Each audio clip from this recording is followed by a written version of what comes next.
So today was the first day. It was a new treatment for Ro. So went to the hospital in the afternoon, right after work and her preschool.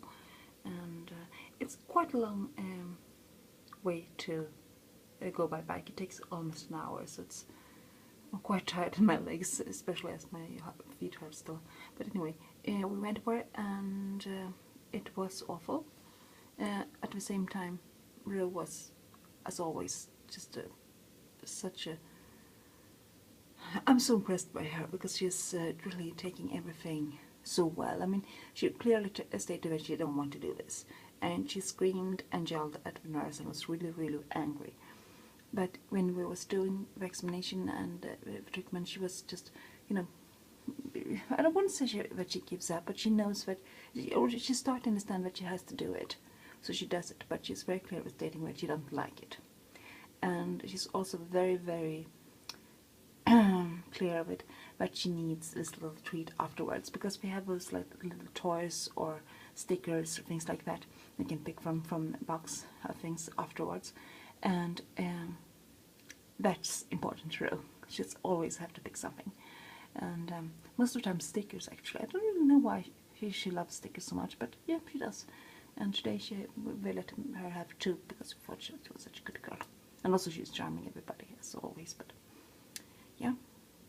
And we're going back there tomorrow morning, 8 o'clock in the morning tomorrow. Gonna be at the hospital. Means I have to go from, we have to leave from here about 7:15 because this is a little bit closer. Her preschool is like 15 minutes away, so yep. It's gonna be a long day tomorrow, and I really hope things goes as well as we did today. Tomorrow, so she can go to preschool and I can go to work. But I've warned my work that I might not come in because of this, and yeah, I understand. But I feel really bad for her. So far tonight, it's been much better than yesterday, because yesterday was absolutely awful. But I hope this can help. But she has this really severe infection in her stomach and all this, and her intestines and so on, and like its whole system is affected, and I really hope that it's gonna help, but we'll see about it. It's like we try to empty all both stomach and the intestines completely, so they both can draw together, get smaller again, but also to make it all this have a chance to rest a little bit, but it's hard. So yeah, that was pretty much what I've been doing today. At work, I've been updating the studio we have. We have like an art studio for children, and I've updated it quite a lot. I moved some shelves from one room to another and carried lots of papers and stuff and pearls and so on. But I think I like it. Emma was really excited when I saw it, and I hope it's going to be inspiring and creative atmosphere to be in, and because that's, I think, art studio is supposed to be. So yeah.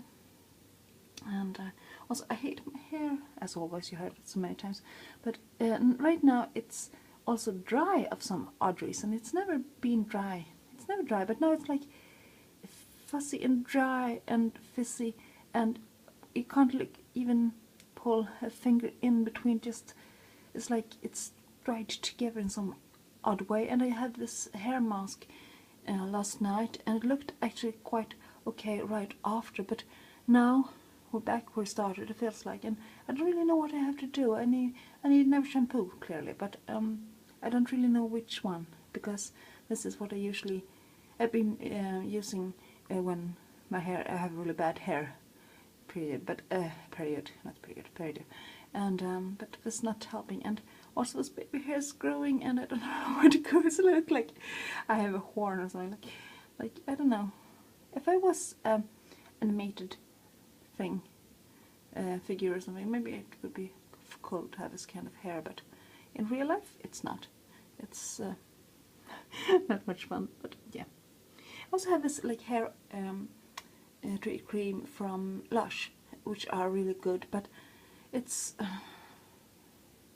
really expensive, and it has this specific smell, and I like the smell, but it's a little bit too strong, so I don't really want to use it that much, because it's, yeah, but maybe I have to do it now because this is a mess completely.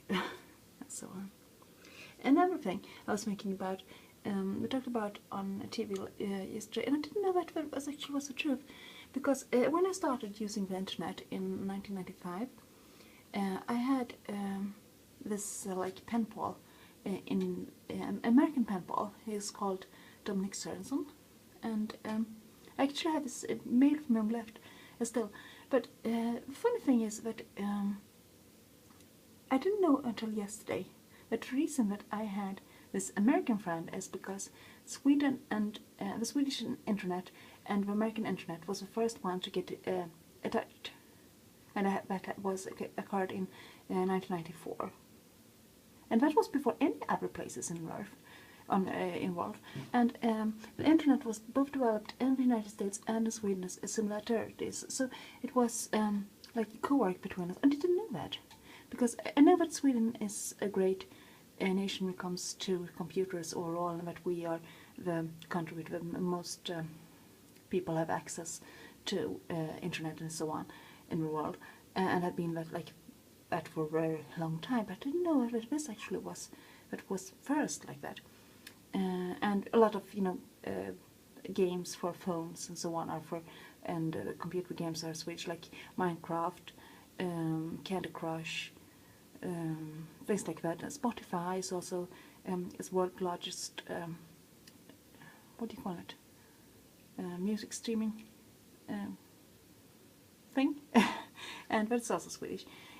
Overall, we have a lot of these things, and some of them sold and some of them are still owned by Swedish companies. But and I know that since long, but I didn't know about this. But we actually was we and US was the first